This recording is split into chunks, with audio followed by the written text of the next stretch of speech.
Hello hi friends, welcome back to my YouTube channel. ಅಡುಗೆ ಮನೆಯ ಟಿಪ್ಸ್ಗಳು. ಮಹಿಳೆಯರಿಗೆ ಮುಖ್ಯವಾಗಿ ಮನೆಗೆ ಬೇಕಾದ ಕೆಲವೊಂದು ಉಪಯುಕ್ತ ಟಿಪ್ಸ್ಗಳು. ವಿಡಿಯೋವನ್ನು ಸ್ಕಿಪ್ ಮಾಡದೆ ಕೊನೆವರೆಗೆ ನೋಡಿ. ವಿಡಿಯೋ ಇಷ್ಟ ಆದರೆ ಲೈಕ್ ಮಾಡೋದನ್ನು ಮರಿಬೇಡಿ. ಚಪಾತಿಯನ್ನು ಒತ್ತಿ ಒಂದರ ಮೇಲೆ ಒಂದು ಹಾಕುವಾಗ ಅದು ಅಂಟುತ್ತಿದ್ದರೆ ಹೀಗೆ ಮಾಡಿ. ಚಪಾತಿಯನ್ನು ಒತ್ತುವಾಗ ಗೋಧಿ ಹಿಟ್ಟನ್ನು ಬಳಸದೆ ಅಕ್ಕಿ ಹಿಟ್ಟನ್ನು ಬಳಸಿ ಚಪಾತಿಯನ್ನು ಒತ್ತಿ ಆಗ ಒಂದರ ಮೇಲೆ ಒಂದು ಚಪಾತಿಯನ್ನು ಹಾಕಿದರೆ ಅಂಟುವುದಿಲ್ಲ. ಈರುಳ್ಳಿ ಕಟ್ ಮಾಡುವಾಗ ಕಣ್ಣಿನಲ್ಲಿ ನೀರು ಬರುತ್ತಿದ್ದರೆ ಚಾಪಿಂಗ್ ಬೋರ್ಡಿಗೆ ಸ್ವಲ್ಪ ವೆನಿಗರ್ ಹಾಕಿ ನಂತರ ಈರುಳ್ಳಿ ಕಟ್ ಮಾಡಿದರೆ ಕಣ್ಣಿನಲ್ಲಿ ನೀರು ಬರುವುದಿಲ್ಲ. ಸ್ನ್ಯಾಕ್ಸ್ಗಳಿಗೆ ಚಾಟ್ಸ್ಗಳಿಗೆ ಮಾಡಿರುವ ಪುದೀನ ಚಟ್ನಿ ಹಸಿರಾಗಿಯೇ ಇರಬೇಕಾ? ಹಾಗಾದರೆ ಪುದೀನ ಚಟ್ನಿ ರುಬ್ಬುವಾಗ ಸ್ವಲ್ಪ ಲಿಂಬೆ ರಸ ಮತ್ತು ಉಪ್ಪು ಸೇರಿಸಿ ರುಬ್ಬಿ, ಆಗ ಚಟ್ನಿ ಹಸಿರಾಗಿಯೇ ಇರುತ್ತದೆ. ಬಟ್ಟೆ ಅಥವಾ ಸೀರೆಗಳ ಮೇಲೆ ಎಣ್ಣೆ ಬಿದ್ದಾಗ ಅದಕ್ಕೆ ಸ್ವಲ್ಪ ಪೌಡರ್ ಹಾಕಿ ಸ್ವಲ್ಪ ಹೊತ್ತು ಇಟ್ಟು ನಂತರ ಅದನ್ನು ಒಂದು ಸ್ಪೂನಿನ ಸಹಾಯದಿಂದ ತೆಗೆಯಿರಿ. ನಂತರ ಅದಕ್ಕೆ ಸ್ವಲ್ಪ ಶಾಂಪು ನೀರು ಹಾಕಿ ಬ್ರಷ್ನಿಂದ ಚೆನ್ನಾಗಿ ಉಜ್ಜಿ ತೊಳೆಯಿರಿ. ಎಲ್ಲವೂ ಸ್ವಚ್ಛವಾಗುತ್ತದೆ. ಲಿಂಬೆ ಹಣ್ಣುಗಳು ತುಂಬ ದಿನಗಳವರೆಗೆ ಫ್ರೆಶ್ ಆಗಿರಬೇಕೆಂದರೆ ಲಿಂಬೆ ಹಣ್ಣಿಗೆ ಅಡುಗೆ ಎಣ್ಣೆ ಎಲ್ಲ ಕಡೆ ಹಚ್ಚಿ ನಂತರ ಅದನ್ನು ಪ್ಲಾಸ್ಟಿಕ್ ಕವರ್ನಲ್ಲಿ ಹಾಕಿ ಆಮೇಲೆ ಫ್ರಿಜ್ಜಿನಲ್ಲಿ ಇಡಿ. ನಂತರ ಉಪಯೋಗಿಸುವಾಗ ಗಟ್ಟಿಯಾಗಿರುತ್ತದೆ. ಆವಾಗ ಇದನ್ನು ತಣ್ಣೀರಿನಲ್ಲಿ 10 ನಿಮಿಷ ಬಿಟ್ಟು ಉಪಯೋಗಿಸಿ. ಬಿಸ್ಕೆಟ್ ಸಣ್ಣ ಪುಡಿ ಮಾಡಿ ಅದಕ್ಕೆ ಸ್ವಲ್ಪ ಖಾರದ ಪುಡಿ ಮತ್ತು ಸ್ವಲ್ಪ ಬೇಕಿಂಗ್ ಸೋಡಾ ಎಲ್ಲವನ್ನು ಚೆನ್ನಾಗಿ ಮಿಕ್ಸ್ ಮಾಡಿ ಅದನ್ನು ಟೊಮೆಟೊ ಕಟ್ ಮಾಡಿರುವುದಕ್ಕೆ ಹಾಕಿ ನಂತರ ಅದನ್ನು ಇಲಿ ಬರುವ ಜಾಗಕ್ಕೆ ಇಡಿ. ಬಟ್ಟೆ ಮೇಲೆ ಪೆನ್ನು ಕಲೆ ಆಗಿದ್ದರೆ ಅದರ ಕಲೆಯನ್ನು ಸ್ವಚ್ಛ ಮಾಡಲು ಅದರ ಮೇಲೆ ಡೆಟಾಲ್ ಹಾಕಿ ಬ್ರಷ್ನಿಂದ ಉಜ್ಜಿ ತೊಳೆಯಿರಿ. ಎಲ್ಲವೂ ಕ್ಲೀನ್ ಆಗುತ್ತೆ. ಸೊಳ್ಳೆಗಳು ಮನೆಯಲ್ಲಿ ಜಾಸ್ತಿ ಇದ್ದಾಗ, ಸೊಳ್ಳೆ ಬತ್ತಿ ಇಲ್ಲದಿದ್ದಾಗ ದೇವರಿಗೆ ಹಚ್ಚುವ ಊದಿನ ಕಡ್ಡಿಗೆ ಸ್ವಲ್ಪ ವ್ಯಾಸ್ಲಿನನ್ನು ಹಚ್ಚಿ ನಂತರ ಅದನ್ನು ಹಚ್ಚಿ. ಇದರಿಂದ ಸ್ವಲ್ಪ ಸೊಳ್ಳೆಗಳು ಕಡಿಮೆ ಆಗುತ್ತದೆ. ವರ್ಷಾನುಪೂರ್ತಿ ಹುಣಸೆ ಹಣ್ಣು ಚೆನ್ನಾಗಿರಬೇಕೆಂದರೆ ಅದರಲ್ಲಿರುವ ಬೀಜಗಳನ್ನು ತೆಗೆದು ಅದಕ್ಕೆ ಉಪ್ಪನ್ನು ಸೇರಿಸಿ ಇಡಿ. ಮಣ್ಣಿನ ಮಡಿಕೆ ಕ್ರ್ಯಾಕ್ ಆಗಿರುತ್ತದೆ. ಅದಕ್ಕೆ ಟೂತ್ ಪೇಸ್ಟನ್ನು ಹಚ್ಚಿ ಸ್ವಲ್ಪ ಹೊತ್ತು ಹಾಕಿ ಬಿಡಿ. ಒಣಗಿದ ನಂತರ ಉಪಯೋಗಿಸಿ. ಇದರಿಂದ ಕ್ರ್ಯಾಕ್ ಆಗಿರುವ ಜಾಗಕ್ಕೆ ಟೂತ್ ಪೇಸ್ಟ್ ಹೋಗಿ ಮುಚ್ಚಿಕೊಳ್ಳುತ್ತದೆ. ಇದರಿಂದ ನೀರು ಎಣ್ಣೆ ಹೊರಬರುವುದಿಲ್ಲ. ಜಾಸ್ತಿ ಪ್ರಮಾಣದಲ್ಲಿ ಬೆಳ್ಳುಳ್ಳಿ ಬೇಕಾದಾಗ ಅದರ ಸಿಪ್ಪೆ ತೆಗೆಯುವುದೇ ದೊಡ್ಡ ಕೆಲಸ. ಆ ಸಮಯದಲ್ಲಿ ಬೆಳ್ಳುಳ್ಳಿಯನ್ನು ಸ್ವಲ್ಪ ಬಿಸಿ ಮಾಡಿ ನಂತರ ಸಿಪ್ಪೆ ಬಿಡಿಸಿದರೆ ನಿಮಿಷದಲ್ಲಿ ಸುಲಭವಾಗಿ ಸಿಪ್ಪೆ ಬಿಡಿಸಬಹುದು. ಬಾಚಣಿಗೆಯನ್ನು ಕೆಲವೊಂದು ಸಲ ಕ್ಲೀನ್ ಮಾಡುವುದಕ್ಕೆ ಆಗುವುದಿಲ್ಲ. ಹಾಗೆ ಇದು ಎಣ್ಣೆಯಿಂದ ಜಿಡ್ಡು ಆಗಿರುತ್ತದೆ. ಅದಕ್ಕೆ ಸ್ವಲ್ಪ ಪೌಡರ್ ಹಾಕಿ ಬ್ರಷ್ನಿಂದ ಚೆನ್ನಾಗಿ ಕ್ಲೀನ್ ಮಾಡಿ ನಂತರ ನೀರಿನಿಂದ ತೊಳೆಯಿರಿ. ಬಾಚಣಿಗೆಯಲ್ಲಿ ಇರುವ ಎಣ್ಣೆ ಜಿಡ್ಡೆಲ್ಲ ಹೋಗಿ ಬಾಚಣಿಗೆ ತುಂಬ ಚೆನ್ನಾಗಿ ಕ್ಲೀನ್ ಆಗುತ್ತದೆ. ಉಪ್ಪಿನಕಾಯಿ ಡಬ್ಬಿಯ ಮುಚ್ಚಳ ಒಳಗಿನ ಭಾಗ ಕೆಲವು ದಿನಗಳ ನಂತರ ಕಪ್ಪು ಕಪ್ಪಾಗಿರುತ್ತದೆ. ಅದಕ್ಕೆ ನೀವು ಅದನ್ನು ಕ್ಲೀನ್ ಮಾಡಿ ಅದರ ಮುಚ್ಚಳಕ್ಕೆ ಅಡುಗೆ ಎಣ್ಣೆ ಹಚ್ಚಿ ನಂತರ ಮುಚ್ಚಳ ಹಾಕಿ. ಸ್ವೀಟ್ ಬಾಕ್ಸ್ಗಳಿಗೆ ಇರುವೆಗಳು ಬರದೇ ಇರಲು ಸ್ವಲ್ಪ ವಿನಿಗರ್ ಹಚ್ಚಿ ಎಲ್ಲ ಮೇಲ್ಗಡೆಗೆ ಒರೆಸಿ. ಇದರ ವಾಸನೆಗೆ ಇರುವೆಗಳು ಬರುವುದಿಲ್ಲ. ಮ್ಯಾಚ್ ಬಾಕ್ಸಿನ ಕಡ್ಡಿಗಳು ಮಳೆಗಾಲ ಚಳಿಗಾಲಕ್ಕೆ ಉರಿ ಹತ್ತುವುದಿಲ್ಲ. ಕಡ್ಡಿಗಳು ಮೆತ್ತಗಾಗುತ್ತದೆ. ಮ್ಯಾಚ್ ಬಾಕ್ಸ್ ಒಳಗಡೆ ಚಾಕ್ ಪೀಸ್ ಕಟ್ ಮಾಡಿ ಇಡಿ. ಹಾಗೆ ಕಡ್ಡಿಗಿರುವ ಜಾಗಕ್ಕೆ ಮುಖಕ್ಕೆ ಹಚ್ಚುವ ಪೌಡರ್ ಹಚ್ಚಿ. ಇದರಿಂದ ಕಡ್ಡಿಗಳು ಮೆತ್ತಗಾಗುವುದಿಲ್ಲ. ದೋಸೆ ತವವನ್ನು ಕ್ಲೀನ್ ಮಾಡಲು ಅಥವಾ ದೋಸೆ ಸರಿಯಾಗಿ ಬರದೇ ಇದ್ದಾಗ ಅದಕ್ಕೆ ಉಪ್ಪು 1 ಟೀ ಸ್ಪೂನ್ ಹಾಕಿ 1 ಲಿಂಬೆ ಹಣ್ಣನ್ನು ಕಟ್ ಮಾಡಿ ಎಲ್ಲ ಕಡೆ ಚೆನ್ನಾಗಿ ಹಚ್ಚಿ ಗ್ಯಾಸ್ ಹಚ್ಚಿ ಅದಕ್ಕೆ ಅಂಟಿರುವ ಜಿಡ್ಡು ಎಲ್ಲ ಕ್ಲೀನ್ ಆಗುತ್ತದೆ. ನಂತರ ತಣ್ಣಗಾದ ಮೇಲೆ ಚೆನ್ನಾಗಿ ತೊಳೆಯಿರಿ.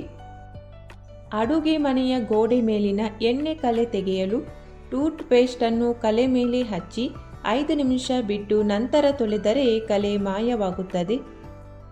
ಕಾಫಿ ಅಥವಾ ಚಹಾ ಸೋಸುವ ಜಾಲರಿಯನ್ನು 2 ನಿಮಿಷ ಬಿಸಿ ನೀರಿನಲ್ಲಿ ಮುಳುಗಿಸಿ ಇಡುವುದರಿಂದ ಸಣ್ಣ ಸಣ್ಣ ರಂಧ್ರಗಳಲ್ಲಿ ಇರುವ ಚಹಾ ಅಥವಾ ಕಾಫಿ ಪುಡಿ ಸ್ವಚ್ಛವಾಗುತ್ತದೆ. 1 tea spoon baking soda, 1 tea spoon powder ಎಲ್ಲವನ್ನು ಚೆನ್ನಾಗಿ ಮಿಕ್ಸ್ ಮಾಡಿ ಅದನ್ನು ಟಿಶ್ಯೂ ಪೇಪರ್ನಲ್ಲಿ ಸ್ವಲ್ಪ ಹಾಕಿ ಅದನ್ನು ಪಾಕೆಟ್ ಥರ ಮಾಡಿಕೊಳ್ಳಿ. ಅದಕ್ಕೆ ಒಂದು ರಬ್ಬರ್ ಹಾಕಿ ಸೇಫ್ಟಿ ಪಿನ್ನಿನಿಂದ ಎಲ್ಲ ಕಡೆ ಚುಚ್ಚಿ ಜಿರಳೆಗಳು ಬರುವ ಜಾಗದಲ್ಲಿ ಅದನ್ನು ಇಡಿ. ಪರ್ಸ್, ಬಟ್ಟೆ ಇಡುವ ಜಾಗದಲ್ಲಿ ಇಡಿ. ಕೊಬ್ಬರಿಯನ್ನು ತೆಂಗಿನ ಚಿಪ್ಪಿನಿಂದ ಬೇರ್ಪಡಿಸುವ ಸುಲಭವಾದ ವಿಧಾನ ಅಂದರೆ ತೆಂಗಿನಕಾಯಿಯನ್ನು ಗ್ಯಾಸ್ ಸ್ಟವ್ ಮೇಲೆ ಇಟ್ಟು ಗ್ಯಾಸ್ ಉರಿಗೆ ಚೆನ್ನಾಗಿ ಕಾಯಿಸಿ ನಂತರ ಅದರ ಮೇಲೆ ನಿಧಾನವಾಗಿ ಲಟ್ಟಣಿಗೆಯಿಂದ ಅಥವಾ ಕಲ್ಲಿನಿಂದ ಒಡೆದರೆ ಅದು ಬೇರ್ಪಡುತ್ತದೆ. ಸಾಂಬಾರಿಗೆ ಉಪ್ಪು ಹೆಚ್ಚಾಗಿ ಬಿಟ್ಟರೆ ತೆಂಗಿನ ಹಾಲನ್ನು ಸೇರಿಸುವುದರಿಂದ ಉಪ್ಪಿನಾಂಶ ಕಡಿಮೆಯಾಗುತ್ತದೆ ಮತ್ತು ರುಚಿ ಹೆಚ್ಚಾಗುತ್ತದೆ. ಬೆಂಡೆಕಾಯಿ ಪಲ್ಯ ಮಾಡುವ ಮೊದಲು ಬೆಂಡೆಕಾಯಿಗೆ ಸ್ವಲ್ಪ ಲಿಂಬೆ ರಸ ಅಥವಾ ಹುಣಸೆ ಹಣ್ಣಿನ ರಸವನ್ನು ಸೇರಿಸಿ ಹುರಿದು ನಂತರ ಪಲ್ಯ ಮಾಡಿ. ಈ ರೀತಿ ಮಾಡುವುದರಿಂದ ಬೆಂಡೆಕಾಯಿ ಅಂಟಿಲ್ಲದೆ ಗರಿಗರಿಯಾಗಿರುತ್ತದೆ. ದಿಢೀರ್ ಮೊಸರು ಬೇಕಾದಲ್ಲಿ 1 ಲೋಟ ಬೆಚ್ಚಗಿನ ಹಾಲಿಗೆ ಟೀ ಚಮಚ ಮೊಸರನ್ನು ಹಾಕಿ ಬಿಸಿ ಇರುವ ಕುಕ್ಕರಿನಲ್ಲಿ ಇಟ್ಟು ಮುಚ್ಚಳ ಮುಚ್ಚಿ 3 ಗಂಟೆಯವರೆಗೆ ಹಾಗೆ ಇಡಿ. ಸಿಹಿ ಮೊಸರು ತಯಾರಾಗುತ್ತದೆ. ಕರಿಯುವ ಎಣ್ಣೆಗೆ ಸ್ವಲ್ಪ ಉಪ್ಪು ಚಿಮುಕಿಸಿದರೆ ಎಣ್ಣೆ ಸಿಡಿಯುವುದಿಲ್ಲ. ಕರಿದ ಪದಾರ್ಥಗಳನ್ನು ಬಾಣಲೆಯಿಂದ ತೆಗೆದ ನಂತರ ಒಂದು ಪ್ಲೈನ್ ಕಾಗದದ ಮೇಲೆ ಹರಡಿದರೆ ಎಣ್ಣೆ ಹೆಚ್ಚಾಗಿ ಉಳಿಯುವುದಿಲ್ಲ. ಯಾವುದೇ ಸಿಹಿ ಅಡಿಗೆಗೆ 1 ಚಿಟಿಕೆ ಉಪ್ಪು ಹಾಕಿದರೆ ಹೆಚ್ಚು ರುಚಿಯಾಗಿರುತ್ತದೆ. ಬಿರಿಯಾನಿಯನ್ನು ತಯಾರಿಸುವಾಗ ಅದಕ್ಕೆ ಕೆಲವು ಹನಿಗಳಷ್ಟು ಲಿಂಬೆಹಣ್ಣಿನ ರಸ ಹಾಕಿದರೆ ಬಿರಿಯಾನಿ ಗಟ್ಟಿಯಾಗಿರದೆ ಮೆದುವಾಗಿ ತಯಾರಾಗುತ್ತದೆ. ದೋಸೆ ಮಾಡುವ ಮುನ್ನ ತವದ ಮೇಲೆ ಅರ್ಧ ಚಮಚದಷ್ಟು ಉಪ್ಪನ್ನು ಹಾಕಿ ಚೆನ್ನಾಗಿ ಉಜ್ಜಿ ನಂತರ ದೋಸೆ ಮಾಡಿದರೆ ದೋಸೆಗಳು ಉತ್ತಮ ರುಚಿಯೊಂದಿಗೆ ಗರಿಗರಿಯಾಗಿರುತ್ತದೆ. ಚಪಾತಿ ವಿಭಿನ್ನವಾಗಿರಬೇಕೆಂದರೆ ಗೋಧಿ ಹಿಟ್ಟಿನೊಂದಿಗೆ 1 ಬಾಳೆಹಣ್ಣು, 1 ಚಮಚದಷ್ಟು ಮೊಸರು ಹಾಗೂ ಬಿಸಿ ನೀರನ್ನು ಹಾಕಿ ನಾದಿ ಕಲಸಬೇಕು. ಹೀಗೆ ತಯಾರಾದ ಹಿಟ್ಟಿನಲ್ಲಿ ಚಪಾತಿ ಮಾಡಿದರೆ ಅದು ಬಹಳ ಮೃದುವಾಗಿ ಮತ್ತು ರುಚಿಕರವಾಗಿ ಇರುತ್ತದೆ.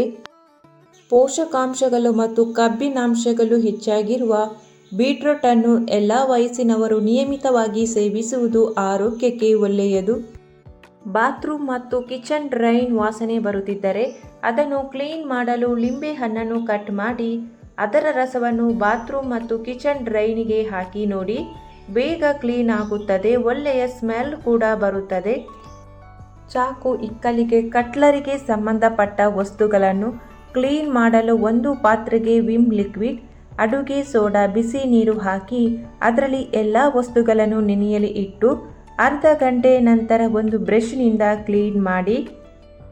ಪೆನ್ನಿನ ಕ್ಯಾಪ್ಗಳನ್ನು ಬಟ್ಟೆ ಒಣಗಿಸಲು ಉಪಯೋಗಿಸಬಹುದು. ಸ್ವಲ್ಪ ಕೋಲ್ಗೇಟ್, ಡೆಟಾಲ್, ಸಕ್ಕರೆ ಹಾಕಿ ಚೆನ್ನಾಗಿ ಮಿಕ್ಸ್ ಮಾಡಿ ಮನೆಯಲ್ಲಿ ಇರುವ ಯಾವುದಾದರೂ ಬಿಸ್ಕೆಟ್ ತೆಗೆದುಕೊಂಡು ಅದರ ಮೇಲೆ ಹಾಕಿ ನಂತರ ಮತ್ತೊಂದು ಬಿಸ್ಕೆಟ್ ಮುಚ್ಚಿ ಇಲಿ ಬರುವ ಜಾಗಕ್ಕೆ ಇಡಿ.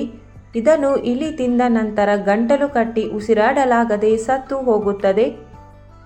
ಕೈಗೆ ಸಿಕ್ಕದಷ್ಟು ಚಿಕ್ಕದಾದ ಸಾಬೂನಿನ ತುಂಡುಗಳನ್ನು ಬಟ್ಟೆ ಒಗೆಯುವ ಮುನ್ನ ಬಿಸಿ ನೀರಿನಲ್ಲಿ ಹಾಕಿ ಕರಗಿಸಿ ಅದರಲ್ಲಿ ಬಟ್ಟೆಗಳನ್ನು ನೆನೆಸಿಟ್ಟರೆ ಬಟ್ಟೆಗಳು ಫಲಫಲನೆ ಹೊಳೆಯುತ್ತದೆ. ಸಾಬೂನು ಸಹ ವ್ಯರ್ಥವಾಗುವುದಿಲ್ಲ. ಅಕ್ಕಿ ಹಾಕಿಡುವ ಪಾತ್ರೆ ಅಥವಾ ಡಬ್ಬಗಳಲ್ಲಿ ಸ್ವಲ್ಪ ಬೇವಿನ ಎಲೆಗಳನ್ನು ಹಾಕಿಟ್ಟರೆ ಯಾವುದೇ ಕೀಟವು ಹತ್ತಿರ ಬರದು. ಫ್ರಿಡ್ಜ್ ಒಳಗಿನಿಂದ ವಾಸನೆ ಬರುತ್ತಿದ್ದರೆ ಒಂದು ಡಬ್ಬಿಯಲ್ಲಿ ಅಡುಗೆ ಸೋಡವನ್ನು ಹಾಕಿ ಮುಚ್ಚಳವನ್ನು ತೆಗೆದು ಫ್ರಿಡ್ಜ್ನಲ್ಲಿ ಇಡಿ. ಇದರಿಂದಾಗಿ ಫ್ರಿಡ್ಜ್ನಲ್ಲಿ ಬರುವ ದುರ್ವಾಸನೆಯನ್ನು ತಡೆಗಟ್ಟಬಹುದು. ಅಲ್ಲದೆ ಒಂದು ಆಹಾರ ಪದಾರ್ಥ ವಾಸನೆ ಇನ್ನೊಂದು ಆಹಾರ ಪದಾರ್ಥಕ್ಕೆ ಹರಡುವುದನ್ನು ಈ ವಿಧಾನದಿಂದ ತಡೆಯಬಹುದು. ಕೆಲವು ದಿನಗಳ ನಂತರ ಅಡುಗೆ ಸೋಡವನ್ನು ಬದಲಿಸಬೇಕು. ಆಲೂಗಡ್ಡೆ ಬೇಯಿಸಿದ ನೀರಿನಿಂದ ಬೆಳ್ಳಿ ಮತ್ತು ಇತರ ಪಾತ್ರೆಗಳನ್ನು ತೊಳೆದರೆ ಸ್ವಚ್ಛವಾಗುತ್ತವೆ. ಫ್ರಿಡ್ಜಿನಲ್ಲಿ ಇಟ್ಟ ತರಕಾರಿಗಳು ಫ್ರೆಶ್ ಆಗಿರಲು ಒಂದು ಡಬ್ಬದಲ್ಲಿ ತರಕಾರಿಗಳನ್ನು ಹಾಕಿ ಮೇಲೆ ಕೆಳಗೆ 2 ಕಡೆಯೂ ಟಿಶ್ಯೂ ಪೇಪರನ್ನು ಹಾಕಿ ಇಟ್ಟರೆ ತರಕಾರಿಗಳು ಫ್ರೆಶ್ ಆಗಿ ಇರುತ್ತವೆ.